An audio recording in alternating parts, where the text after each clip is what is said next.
قررت اعمل اول سلسله لينا على البودكاست بتاعتنا. قررت ان مره في الشهر هنزل حلقه بتكلم على مجال معين من المجالات اللي بتعمل فلوس اونلاين. كلنا عارفين المجالات دي كلها، كلنا بنسمع عن الفريلانسنج، على الدروب شيبينج، افيليت ماركتنج، جوب سيرفيسنج، الكلام ده كله، والحاجات دي ما بتخلصش. واحنا كمننا هنا بنتكلم على مصدر دخل، فاحنا للاسف محتاجين نتكلم على الحاجات دي. طبعا احب افكرك ان ده بودكاست، ففي الاول والاخر الموضوع هنا هيكون نظري 100%، مفيش حاجه عملي قدامك، ولكن طبعا على القنوات التانية بتاعتي ممكن تشوف الحاجات العملي اللي موجوده هناك. فبالنسبه لاول حلقه معانا دي النهارده هنتكلم على مجال الافيليت ماركتنج، واحد من اكتر المجالات اللي بتعمل فلوس وانت مش واخد بالك. فخليني احكي لك يعني ايه افيليت ماركتنج، وخليني احكي لك قصتي من الافيليت ماركتنج، وان شاء الله بعد الحلقه دي انت كمان هتتشجع للموضوع ده. فتعالى اقول لك اهلا وسهلا بيك في حلقه جديده من بودكاست مصدر دخل، البودكاست اللي بيتكلم على كل ما هو متعلق بالفلوس والبيرسونال فاينانس وحالتك الماديه.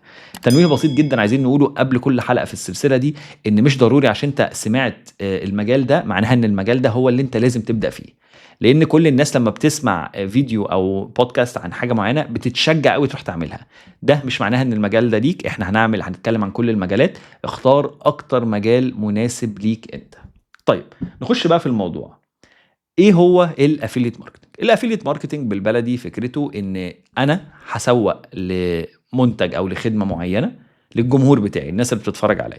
هسوق لك للحاجه، انت والله لو دخلت واشتريتها انا باخد نسبه من البيعه دي. فانت مثلا لو اشتريت الحاجه دي ب 100 جنيه كمثال، انا مثلا ليا 20% مثلا يعني، فانا باخد 20 جنيه من ال 100 بتاعتك. فده الموضوع بكل بساطه، موضوع دغري عباره عن تسويق 100%، ما فيهوش اي حاجه خالص.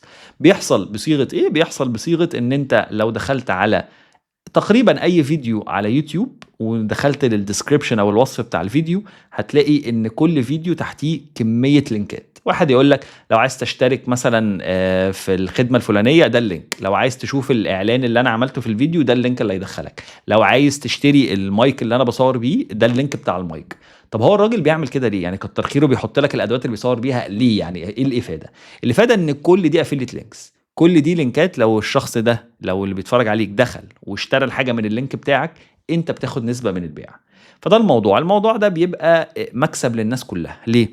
الشركة اللي بتعمل موضوع الافيليت بروجرام ده عندها، هي بتبقى عايزه تسوق اكتر، فبتستغل صناع المحتوى، الناس اللي بتنزل محتوى عامه، ان هم ياخدوا اللينكات دي وينزلوها. طبعا كل بني ادم بيبقى له اللينك بتاعه. يعني انا لو بسوق مثلا للمايك ده ليا لينك بتاعي انا اخره كده وائل، لو انت بتسوق للمايك ده ليك اللي انت لينك خاص بيك عشان تعرف تعد انت عملت كام بيعه وانا عملت كام بيعه، فكل واحد ليه اللينك بتاعه.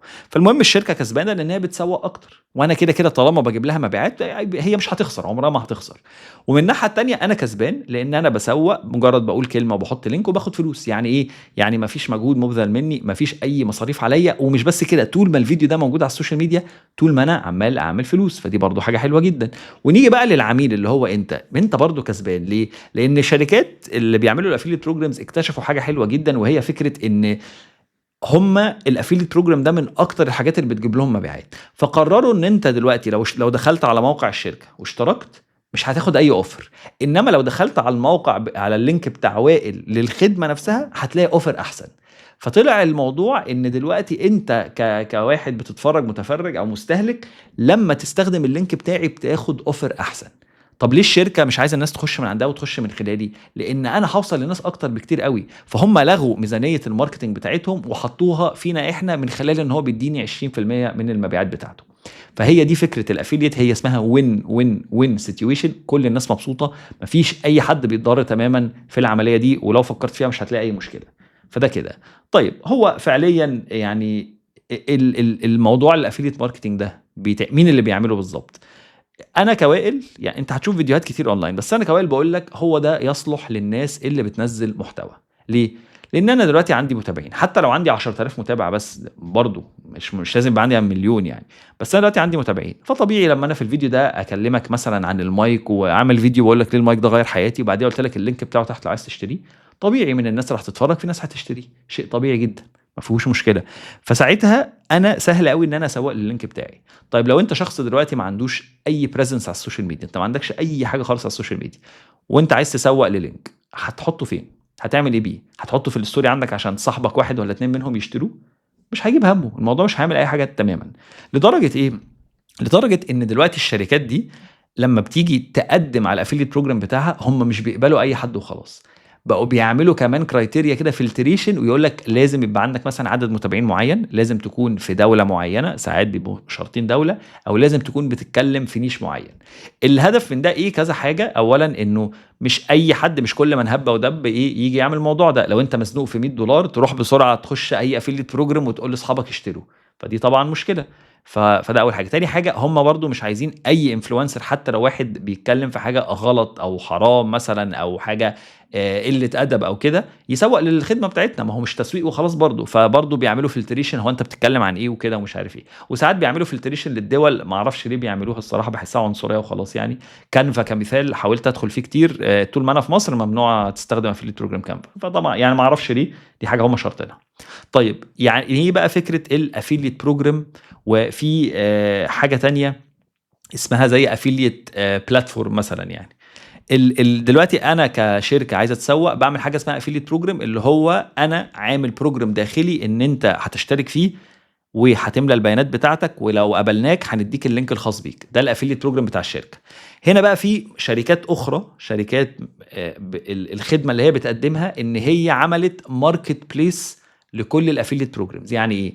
يعني أنا دلوقتي فتحت ويب سايت، والويب سايت ده كلّمت فيه مثلًا أمازون، وكلّمت مثلًا أبل، وكلّمت شركة سوني، وكلّمت شركة مش عارف نسلي، أي شركة يعني، كلّمت الشركات دي وقُلت لهم بدل ما أنتم تعملوا affiliate program جوّه عندكم، أنتم هتعملوه عندي أنا، على المنصة بتاعتي أنا. الهدف إيه؟ الهدف إن صانع المحتوى بدل ما يروح يقدّم هنا وهنا وهنا وهنا، لأ، هو هييجي يقدّم عندي أنا مرّة واحدة، وأنا هاعمل الfiltration اللي أنتم بتعملوه عندكم ده، هاضبّط الfiltration، وهاقوم ساعتها أقول له بُص يا سيدي، أنت عندك بقى عندنا في المنصة 100 program أو 150 program أو 200 program، قدّم بقى في اللي أنت عايزه. فده عمل حاجة حلوة جدًا للشركات، إن هم ما بقوش مضطرين يهندلوا الaffiliate program بتاعهم، ولا مضطرين أصلًا يكريتوا الصفحة بتاعته والكلام ده كلّه. وفي نفس الوقت مش مضطرين يفلتروا الشخص اللي داخل، لأن الشركة اللي بتعمل ده دلوقتي هي اللي بتفلتر.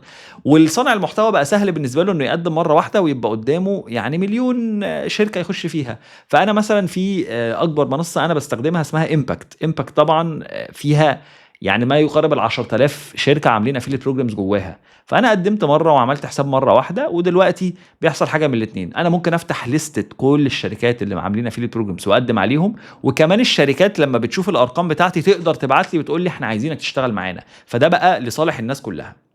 فده فكرة الaffiliate platforms اللي بتجمّع الحاجات دي كلّها. طيب أنت دلوقتي لو عايز تخش في الaffiliate program ده بتعمل إيه بالضبط؟ اللي بيحصل إن أنت كمثال شُفت منتج حلو أو خدمة حلوة، والحاجة دي متعلقة بالمحتوى بتاعك أنت. يعني أنا مثلًا دلوقتي باتكلم عن الفلوس أو باتكلم مثلًا عن التجارة، فطبيعي إن أنا هاسوّق لشوبيفاي، هاقول لك عايز، أنا استخدمته في الفيديو، عايز تستخدمه اللينك موجود تحت، طبيعي. مش طبيعي إن أنا في الفيديو أقول لك وعلى فكرة أنا كل يوم الصبح بافطر جبنة، عشان كده حطيت لك affiliate link للجبنة بتاعتي، يعني شيء غير منطقي. ليه؟ لأن المتابع لو مش مهتم بالحاجة مش هيشتريها، فأنا طبيعي هاسوّق لحاجة أنا شايفها كويسة. فأنا دلوقتي باقلِّب في الإنترنت، فلقيت منتج زي مثلًا الtripod الجميل ده، لقيته كده ولقيته حلو أوي، يعني لقيت فعلًا صُناع المحتوى أو الناس اللي بتتفرّج عليَّ وأنا عامل فيديو بيتكلّم عن صناعة المحتوى هيستفيدوا أوي من ده وسعره رخيص. فقُمت اللي لقيته على الإنترنت، فقُمت فتحت الصفحة اللي بتبيعه.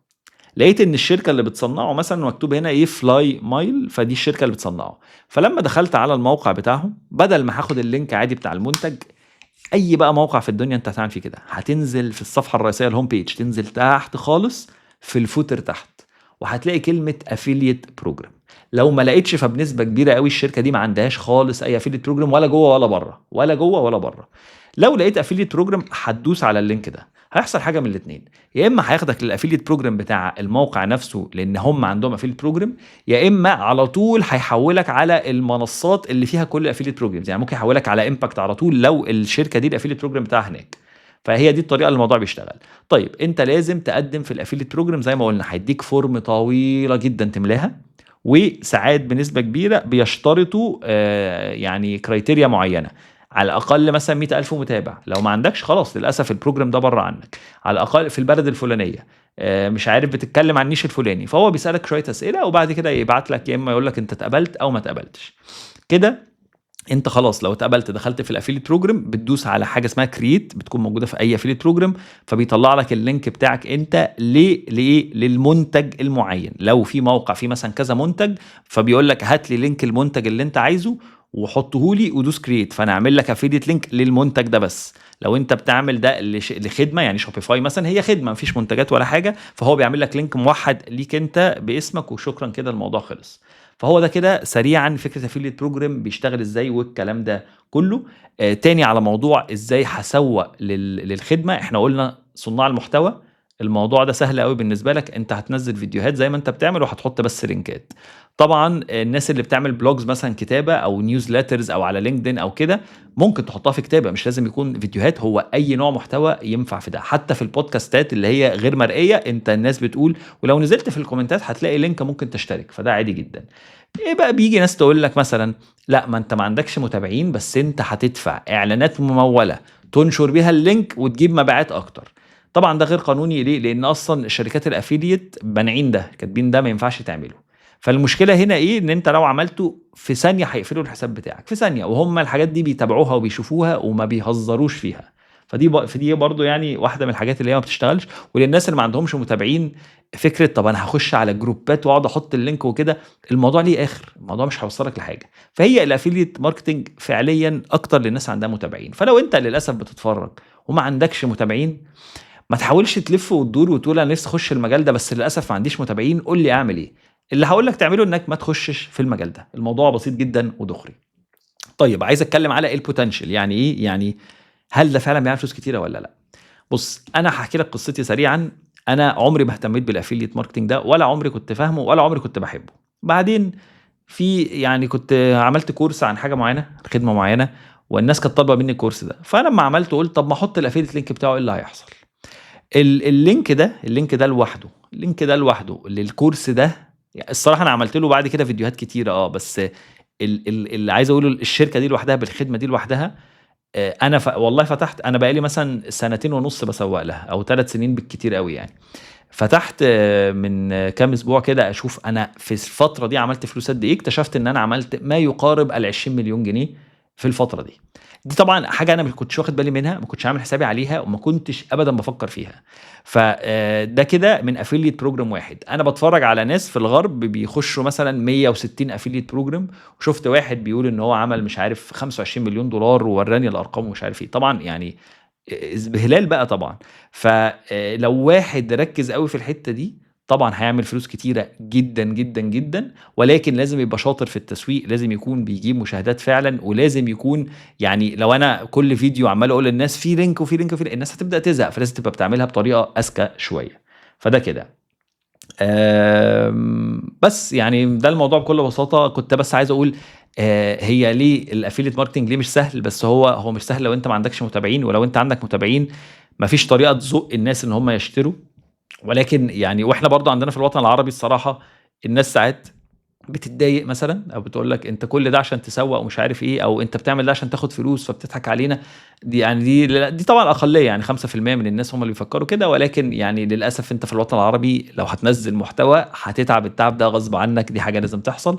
ولكن غير كده هو ده سريعا كده فكره الافيليت ماركتنج.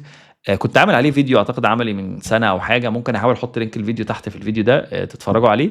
وطبعا يا ريت ما تنساش تعمل لايك وشير وكومنت وسبسكرايب لو السلسله دي عجباك، لو عايزنا كل شهر نواظب على مجال معين نتكلم عليه كده بالانجاز في تفاصيل. ويا ريت يا ريت تكتب لنا في الكومنتات عايز الفيديو الجاي في السلسله دي يكون بيتكلم عن ايه. زي ما قلت هيبقى فيديو واحد في الشهر، فانت هتستنى شهر على الفيديو الجاي اللي بيكمل السلسله دي. شكرا جدا ليكم، واشوفكم في الحلقه اللي جايه.